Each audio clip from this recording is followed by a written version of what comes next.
We all face discouragement, some of us more often than others. And some of us navigate through it fairly quickly, and some of us can often find ourselves almost debilitated by discouragement. I actually feel like the enemy sometimes strategizes trials in our lives. In my life, it sure works like that. When I feel discouraged, it's almost like he goes, "Oh, she's down. Let me attack her even more now that she's weak and vulnerable." Some of you know exactly what I'm talking about. Anyways, the reality is we all will be discouraged at different times for different reasons. We can't run away from it.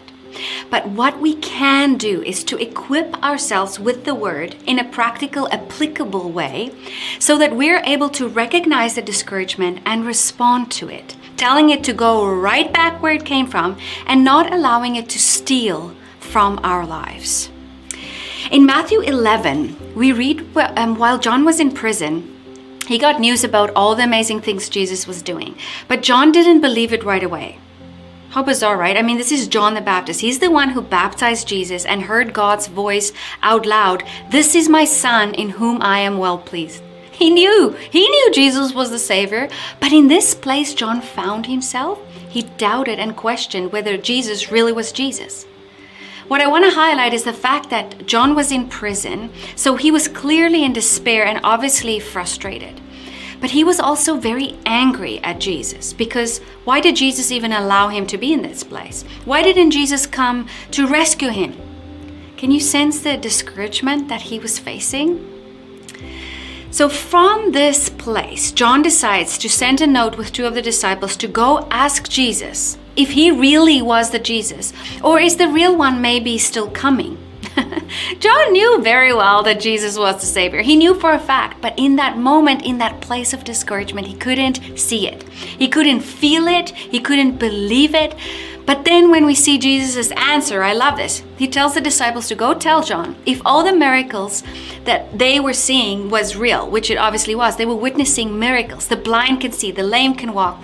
And why did Jesus say that? I believe for one that it's because Jesus knew that John needed to take his eyes off of his circumstances and turn his eyes back on Jesus, on his goodness, his faithfulness, his promises, the fact that he was doing what he said he will do.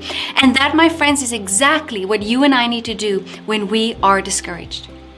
We need to take our eyes off of the shortcomings, off of the lack, the frustrations, the why me, and turn our eyes on the one who is good, the one who has only good things in store for you and I, the one who will always fulfill his promises.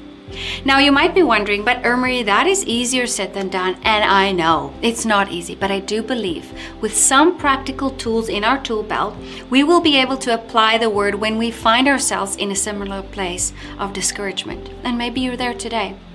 I'm going to share 2 practical tips with you on what to do when discouragement creeps in. There are many others, but these will specifically help you gain a heavenly perspective in those situations. If you are feeling disappointment, choose thankfulness.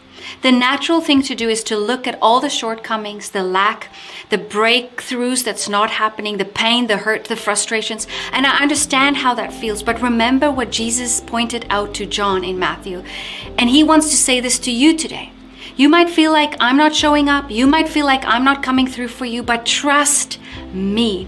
Trust me that I have only good things in store. Trust me that I will always do what I said. And I said I will never leave you. I said I will always provide for you what's best for you at the right time. And I said I will always make a way for you even when there seems to be no way. So trust me, believe my word. I am for you and I will never ever be against you. That is a lot to be thankful for. And that is what I want to remind you to do when you feel disappointed and discouraged. Thank him. Thank him for his goodness in your life. Thank him for breath in your lungs. Thank him for his promises to be yes and amen, even if you don't see it. If your finances are a mess, thank him that he says he will always provide for you. If you struggle with your identity, thank him that you are God who I am. You say who I am. Shoot.